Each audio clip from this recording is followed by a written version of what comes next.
first guest won 2 Emmys for her role as the delightfully dysfunctional Karen Walker on Will and Grace.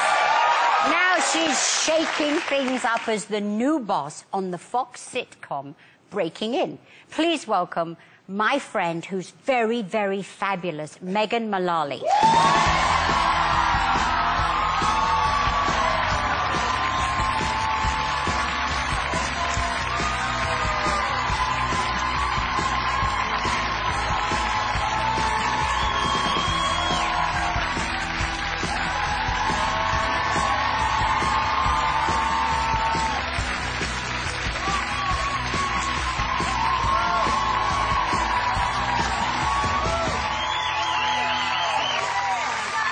Welcome. You changed your hair color. You're getting a little Sharon-esque here. Well, she's my idol, so I'm slowly but surely creeping up on it. Yeah. Can you believe how tiny she is? I know.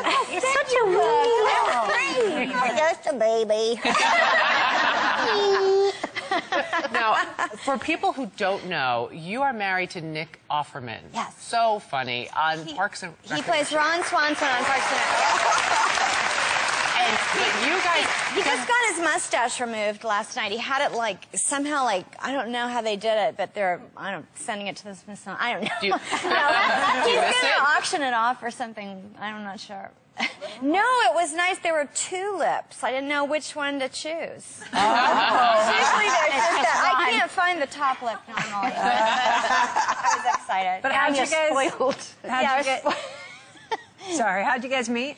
Oh, we met in the year 2000. We were doing a play, a little equity waiver play. It was right after the 2nd season of Will and Grace.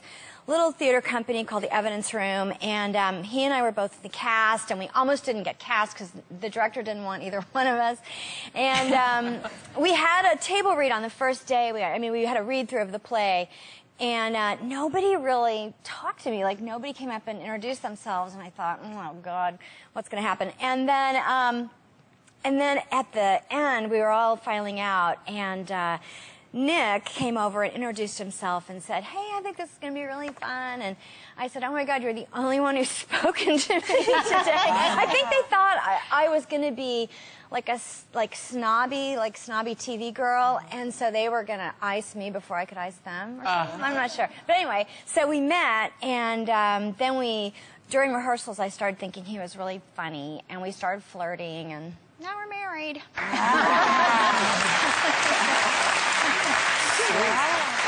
So what was the first date like? Well, the first date, oh, yeah. We went out to eat at a restaurant near this theater, which was near downtown. And Nick was wearing these, sort of gold overalls that he used to wear all the time. And he would write people's... he was sleeping on a couch in somebody's basement, and he had a pair of overalls, and he would write people's phone numbers on them he couldn't afford paper. Your standards were, so low. I loved him for it. That's right. So, but at the restaurant, he tucked his napkin into the bib of his overalls. Again, your standards. Yeah, but you got past that. Yeah. You showed everyone. Look at him now. The love of a good man. Yes. The love of a good man, right? Yeah. It's everything. Now, is it weird because, when you guys met, you were on Will and Grace, you're this big TV star, and now 10 years later, his role is so great on Parks and Recreation. It's kind of runs parallel with how you stole the show on Will and Grace, and he kind of steals the show here. Everything's kind of happened at the same time. He was the same age when he got cast on Parks and Rec as I was when I got cast on Will and Grace, and the difference is he went through all that with me. He went to the Emmys with me, and he went to all these, he kind of was exposed to all of this stuff. So now when he's doing it himself, it's not so foreign, because he kind of witnessed it or was part of it already. It all balances out. Yeah, he's so happy. There's never been an actor more happy and grateful to have a role. Isn't that nice to hear? More with Megan Mullally when we come right back.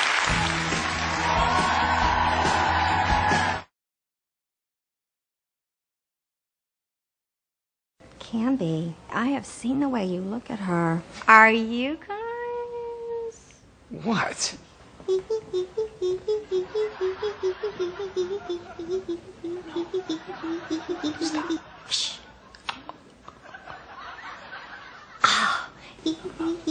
Please stop that. We don't. No. We're back with Megan Mullally, and that was a clip from her show, Breaking In. Now, Megan, it looks like your character's kind of nutty. She's crazy. She's crazy. So, crazy. Now, what can you tell us about Veronica Mann? Well, Veronica has come in. She's part of a big conglomerate that's bought out this company. So she's the new boss, but she's really bratty and kind of like a kid, and she sort of just does whatever she wants, but at the same time, she's their boss. So creates a little bit of a problem. I understand on the next upcoming episode, you get to strut your stuff on the catwalk. Yeah, I did. And you know, when I read the script, it said in there, oh, you know, there's a runway and she comes down it, and I thought, yeah, whatever. And then I got there, and look at this. I got there and I was like, wait. I got there and there was like 250 background people, and I had to come up with some moves, like on the side. So And that's I your went, own. relatively scantily clad, you know. Yeah. That's funny. Yeah. So That was cute. it was. Yeah. If I had thought about it for 2 seconds, I would have gotten nervous. So I just didn't think about it. Yeah, that is funny though when you read something and you're just like, oh yeah, yeah. And Yeah, then you're right. actually there. Naked. Yeah. Yeah, like guns blazing. You have to do a somersault. Like, Yeah. why didn't I read this more carefully? Totally. But you grew up in Oklahoma, and was there ever a moment growing up there when you realized you wanted to perform?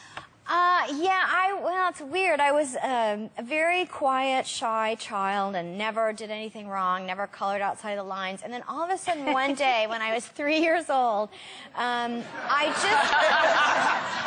I didn't realize. That's pretty early. When I was 3 years old, I just suddenly thought without any... I never really remember having like an actual thought. And I thought...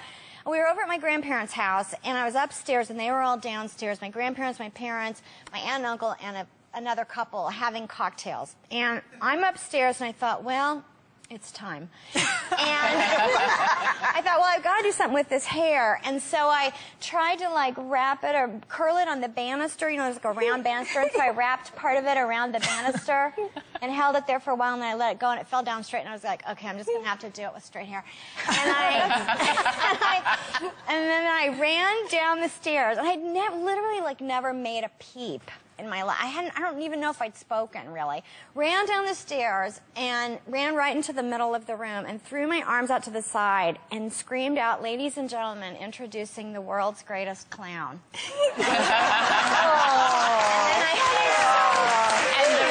just came out of nowhere. And then I proceeded to go into my act, which I hadn't thought past that one sentence, so I didn't really have an act. So I think I just flailed around or something.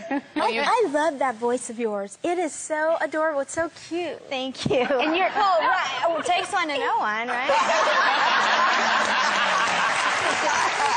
Megan Mullally, everyone. Thank you, Megan. You can see Megan in the new season of Breaking In, which premieres tomorrow night at 9:30 on Fox. We'll be right back.